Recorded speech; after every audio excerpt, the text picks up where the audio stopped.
I was thinking when it came to playing a very sweet and very innocent young high school teenage girl who falls in love with a much older, blood-gargling, nocturnal oddball.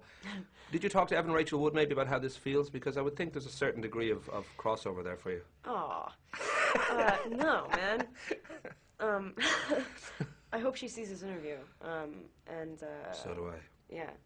No. I know they split up now, but I would think there was some sort of, degree of across the great divide for her too, of having to deal with perception and how people feel about that. But it was a joke question. Right. I know, I'm really not funny, I'm sorry. Okay, that's okay. I know the beautiful Robert, he said that at first we read the script and he sort of got into the books and all that, he was a bit worried that this was sort of a one-dimensional character, that how do you play this perfect hunk, and it was really only when he auditioned with you that he sort of saw there was things to be done here. And I don't know, did it take a while for you to sort of feel there was things beyond cliche here, that you could actually make something of this? Yeah, the first contact that I had with the whole project, I had never heard of the book, and I was working on something else and not wanting to stray. I didn't have the mind space. I didn't have the capacity to think about something else at the time, and it was like forced on me.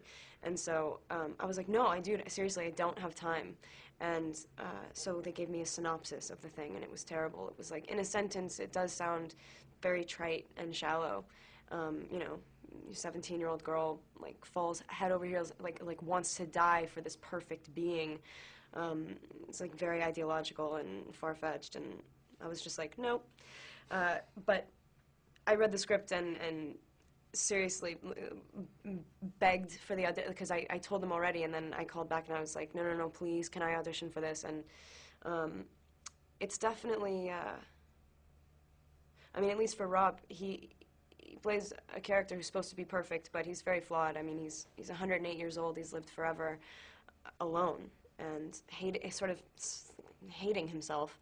And it's like having a disease. It's like it's not something. It's not good.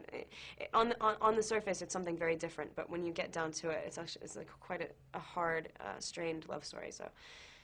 Well, I was going to say, too, that looking at your career, this strikes me almost for both you and Robert like your Titanic moment, that you're kind of building up a steady career, and first noticed in Panic Room, you were wonderful, Into the Wild, and there was a sense of step by step you're going to, kind of make an impression. Suddenly, you're in a movie that does 35.7 million on its opening day and 69 plus on its weekend.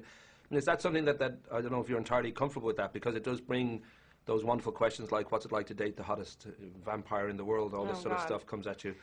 Has it been quite an eye-opener? I don't know whether it's been all fun or whether it's been a bit dizzying, really.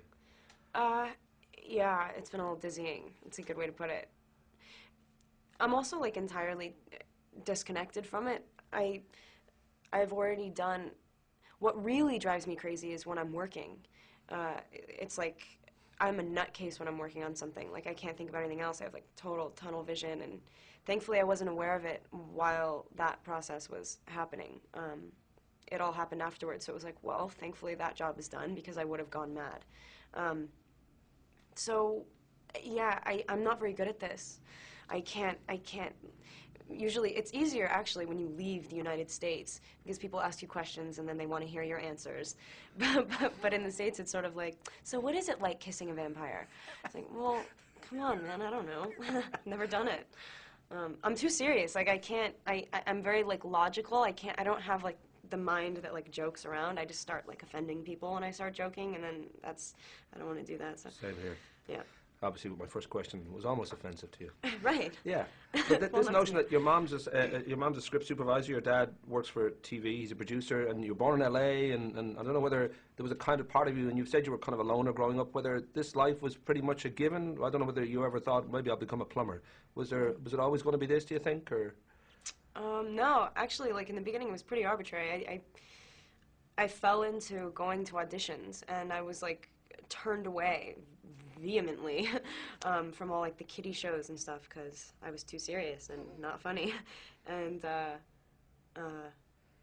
I did a movie called Speak, this, like, Lifetime movie, and that was the first time I was like, wow, this feels like breathing, like, this feels like something that I have to do.